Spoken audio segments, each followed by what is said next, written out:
Hai and welcome to Gemo Indonesia. Pada video kali ini kita akan mereview salah satu SUV premium, yaitu Toyota Harrier. Jadi kita langsung saja lihat eksterior.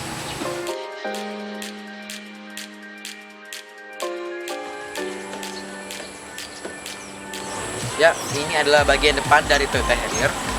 Di sini kita lihat dia punya grill transparan yang terlihat sangat bagus dan modern. Kemudian di sini ada kamera untuk 360 kameranya. Kemudian di sini ini adalah kelebihan dari Toyota Harrier karena dia mempunyai lampu LED projector disertai dengan lampu garis yang sangat bagus. Kemudian dia punya fog light yang sudah LED seperti kompetitornya. Dan jika Anda tahu, lampu LED projector dari Lexus dan Toyota lebih kebiruan daripada lampu-lampu yang dipunyai oleh Mercy, BMW dan Volkswagen. Jadi terlihat sangat bagus di malam hari. Kita berlangsung ke samping. Dan di sini kita akan melihat sebuah ban yang sangat besar karena dia sebuah SUV. Dia ring 18 meskipun belum 19 seperti Porsche Macan, tapi dia ukurannya 235 55 R18 dengan 100 V. Itu beban dan kecepatan maksimumnya. Meskipun ini sudah tidak standar. Yang standar dia mereknya Bridgestone, tapi ini sudah diganti menjadi Geolander. Nah, ini ban aslinya. Ini yang ini belum diganti, ini ban standarnya Bridgestone.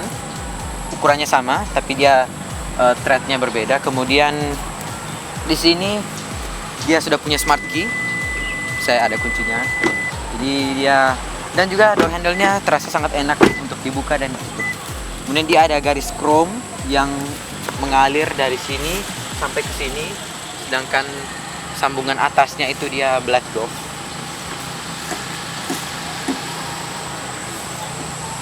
Sini dia ada spoiler untuk mengalirkan angin yang efisien supaya dia lebih hemat. Kemudian coba lihat lampunya. Ini lampunya full LED meskipun cuma lampu malamnya yang full LED, dan juga lampu remnya di sini dia LED juga, tapi lampu sein dan lampu mundurnya masih halogen biasa. Kemudian ini salah satu kamera untuk 360 kameranya juga, dia ada kamera juga di spion. Kemudian ya seperti biasa SUV ground clearance-nya sangat tinggi meskipun bukan yang tertinggi di kelasnya. Kemudian kita akan lihat bagasinya. Dia sudah power tailgate meskipun sangat lama seperti khas power tailgate dari Toyota. Di sini dia punya space bagasi 440 liter, bukan yang terluas di kelasnya tapi cukup besar untuk sebuah SUV. Dan di sini ini yang saya suka, dia punya speaker JBL surround sound system. Jadi kualitas suaranya mestinya sangat-sangat bagus. Dan kursi ini bisa dilipat 60-40 dan ruang bagasinya akan menjadi sangat luas. Untuk ditutup dia tekan ini saja. Dan kalau ditahan dia akan men-set ketinggian dari pembukaan bagasi.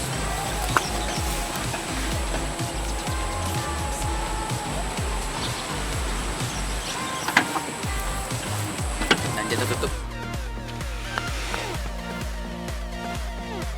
Ya, dan sekarang kita berada di bagian depan dari Toyota Harrier. Di sini interiornya menurut saya sangat indah. Bahkan hampir sama dengan Lexus NX. Dia kulitnya semua halus, semua soft touch.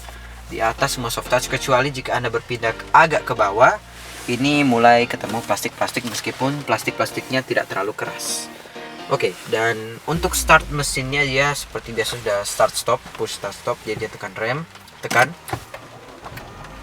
dan mesinnya langsung menyala. Dan dia setirnya sudah tilt dan teleskopik, tapi kali ini dia sudah elektrik. Jadi naik turun, depan dan belakang sudah elektrik. Kemudian di sebelah sini pengaturannya sangat lengkap. Dia ada untuk center locking, untuk mengunci jendela, spion juga sudah elektrik. Ditekan dari sini dia bisa atur ke sini pakai joystick. Kemudian di sini saya tunjukkan, di sini ada traction control dan stability control. Ini untuk auto high beam, jadi kalau tekan dia akan kasih lampu jauh secara otomatis sesuai sensor. Ini untuk 360 kameranya, ini untuk membuka bagasi, dan ini untuk defrost belakang, pemanas kaca belakang. Jadi ini traction controlnya, kalau ditekan satu kali traction control off, tapi kalau ditahan selama 5 detik semua stability control dan PCS nya itu akan mati. Tekan lagi, semua akan menyala. Kemudian ini untuk 360 view-nya, tekan ini dan dia akan keluar 360 view dari mobil. Jadi ini sekeliling kita terlihat di sini, meskipun mobilnya ini bukan mobil kita warna hitam gitu. Kemudian ini speedometernya sangat lengkap, meskipun sekarang sudah dipakai di Toyota lain. Ini infonya dari atas ada, Anda bisa lihat saja ini. Meskipun karena ini mobil CBU, dia masih bahasa Jepang.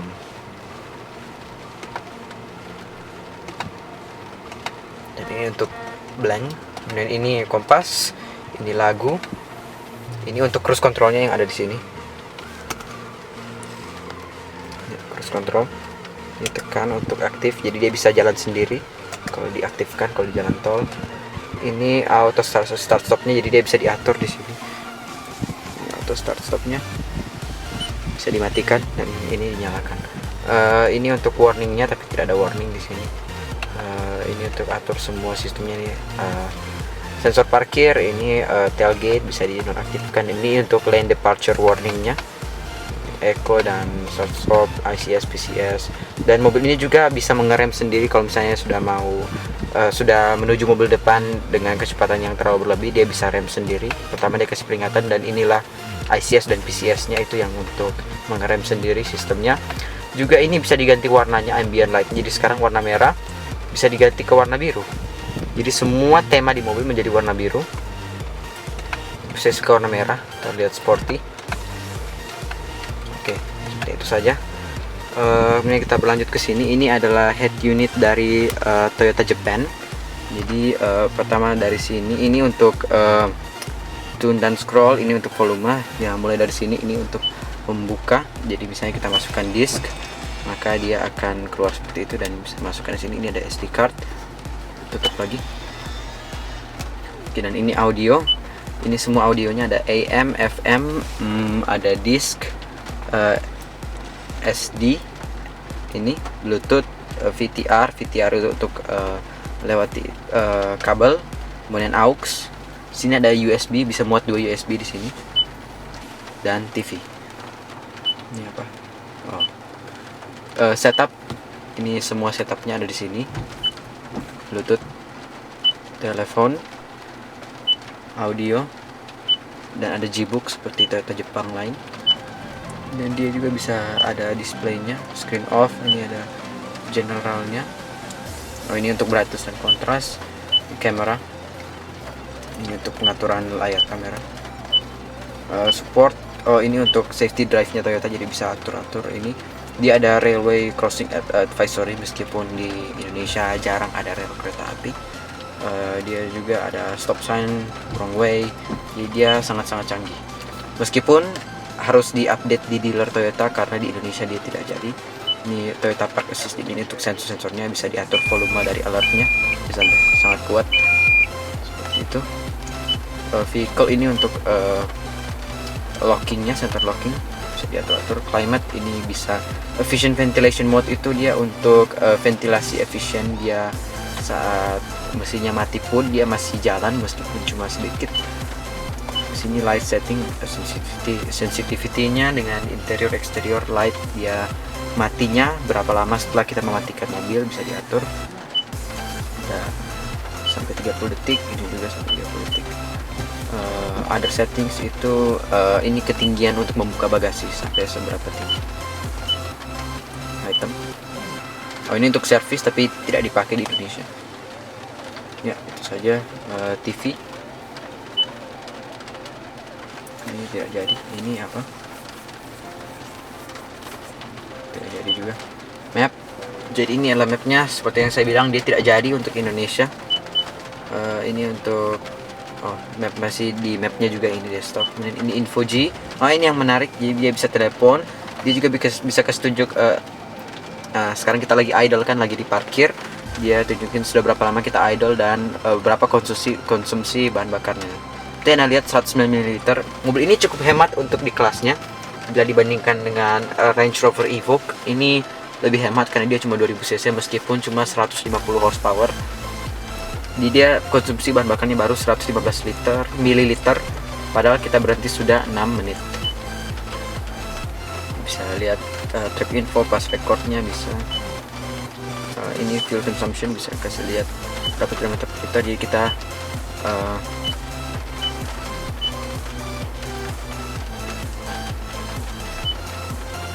ini software update. Oke. Kita ke ini SIG track saja, kemudian kita berlangsung ke, kita lihat ke panel AC-nya. Ini sudah digital meskipun dia touch sensitif,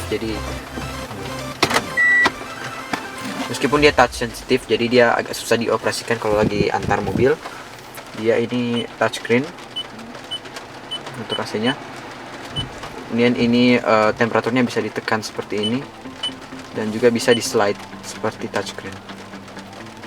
Seperti itu. Dia juga bisa dual, jadi kanan kiri bisa beda. Ini untuk front defrost, rear defrost, ini untuk mematikan. Ini untuk zone-nya, ini untuk recirculator-nya. Keuntungannya dibandingkan yang merek-merek Eropa di kelasnya, ini dia tidak akan membuka sendiri karena ini adalah Toyota. Kemudian ini yang start stop bisa dimatikan. Jadi ada start stop off di situ. Kemudian di sini eco mode, jadi ada seperti Toyota lain, dia ada eco mode dan ada power mode, sedang juga ada normal. Kemudian ini gear shiftnya. Jadi dia mirip bentuknya dengan yang punya Alphard, dengan yang punya Innova juga agak mirip, tapi dia bentuknya agak beda. Ini ada mode manualnya juga, meskipun dia tidak ada mode sport karena ini mobilnya tahun 2014. Jadi belum Toyota yang zaman sekarang yang sudah ada sport mode, dia langsung ke manual mode aja. Di konsol tengah ini ada penyimpanan yang cukup kecil. Dan di sini ini ada wireless charging, bisa taruh HP di sini dan dia akan charge. Ini ada penyimpanan yang lebih di bawahnya. Kemudian ini untuk glove boxnya lumayan besar, dan sini juga ada penyimpanan. Oke, kita beralih ke atas. Ini adalah kaca spion yang sudah elektrokromatik, bisa dia menggelap sendiri di sini. Kemudian ini lampu, nyalakan semua. Ini untuk pintu kalau misalnya. Ini untuk kontrol sunroofnya. Ini untuk shade-nya.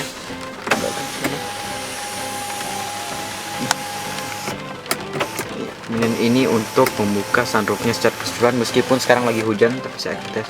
Ini untuk membuka ventilatornya, buka di belakang. Dan ini untuk membuka full kaca ini ke belakang. Oke, sekarang ini setirnya.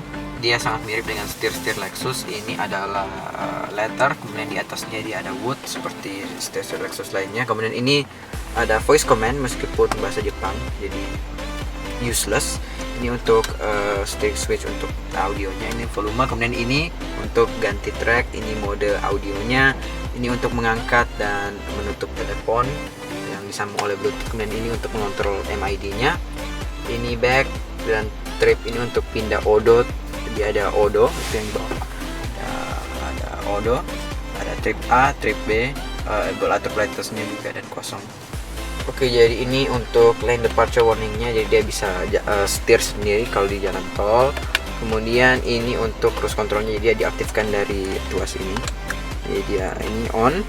Kemudian dia bisa atur seberapa jauh dia dengan mobil yang di depan. Ini bisa di set seperti itu.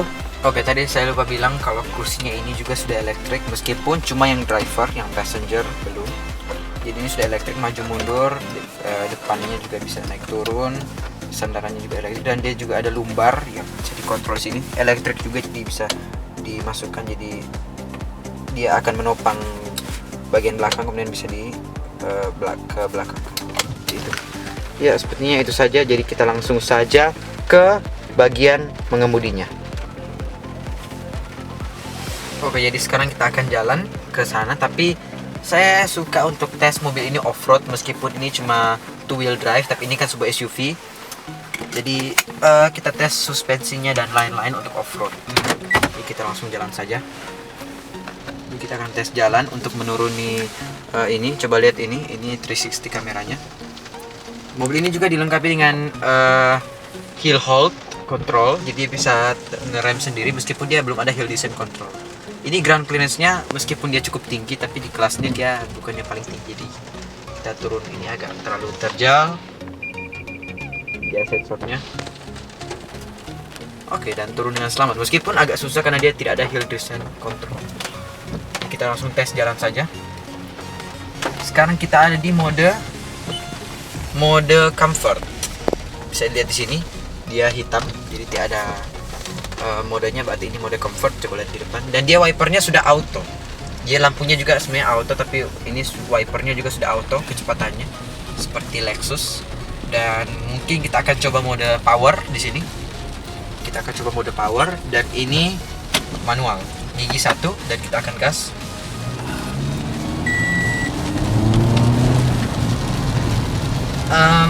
Dia 150 horsepower, tapi ya seperti biasa di kelasnya dia bukan yang paling cepat karena ada Range Rover Evoque dan Porsche Macan. Ya sepertinya, oh ya, mobil ini sangat-sangat nyaman. Mobil ini dibandingkan Range Rover Evoque ini jauh lebih nyaman, meskipun mungkin masih lebih nyaman Porsche Macan karena Porsche Macan dia suspensinya sangat-sangat empuk. Ini sebenarnya sangat-sangat empuk juga, tapi masih ada stiffnya, jadi dia masih lumayan stabil dibandingkan Porsche Macan di suspensi di mode suspensi yang paling empuk. Ini masih lebih stabil. Tapi ini dia tidak ada mode suspensi. Ini suspensinya cuma bisa, kekerasannya cuma bisa satu level. Jadi dia tidak bisa dilembutkan atau dikeraskan lagi. Tapi menurut saya suspensinya ini pas, meskipun banyak orang bilang masih terlalu empuk untuk SUV seharga ini. Jadi dia sangat-sangat nyaman, meskipun ya mesinnya agak ribut karena dia cuma 150 horsepower. Ya, torsinya juga cuma 193 Nm. Mari kita akan putar di sini. Dia setirnya tidak terlalu ringan, tapi feedbacknya lumayan bagus juga. 360 kameranya sangat membantu, apalagi di mobil SUV begini.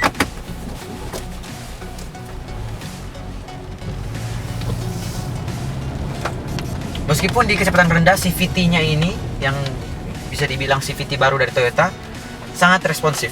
Meskipun di kecepatan tinggi dia agak seperti CVT. Oke, sekarang kita akan coba power mode. Lihat ini. Kita akan coba power mode dan juga manual mode. Power mode dan manual. Kita akan gas mode gigi 1. 4000 rpm.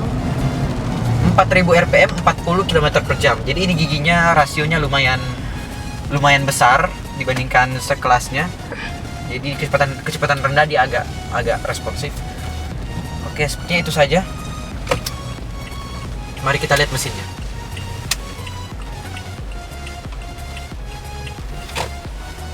Jadi mari kita lihat mesinnya.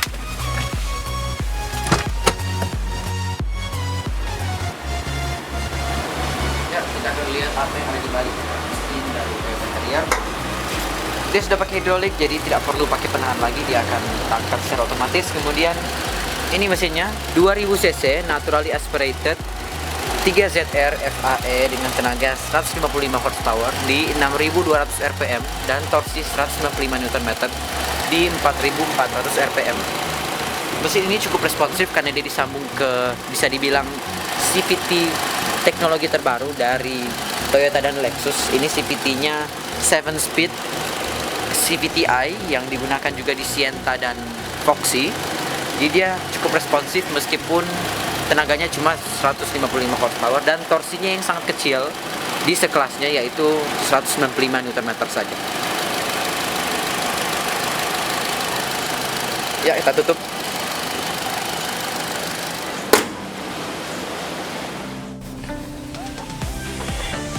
Ya, jadi seperti itulah review kami terhadap Toyota Harrier. Di video kedepannya kami akan melakukan komparasi mobil ini dengan Porsche Macan. Jadi tolong stay tune. Jangan lupa subscribe ke channel kami, like video ini, dan komen saran dan kritikan Anda terhadap mobil ini dan juga terhadap kami agar kami bisa lebih baik lagi. Jangan lupa subscribe, kemudian follow Instagram kami, nanti ada namanya. Dan see you later on the next video. Bye bye.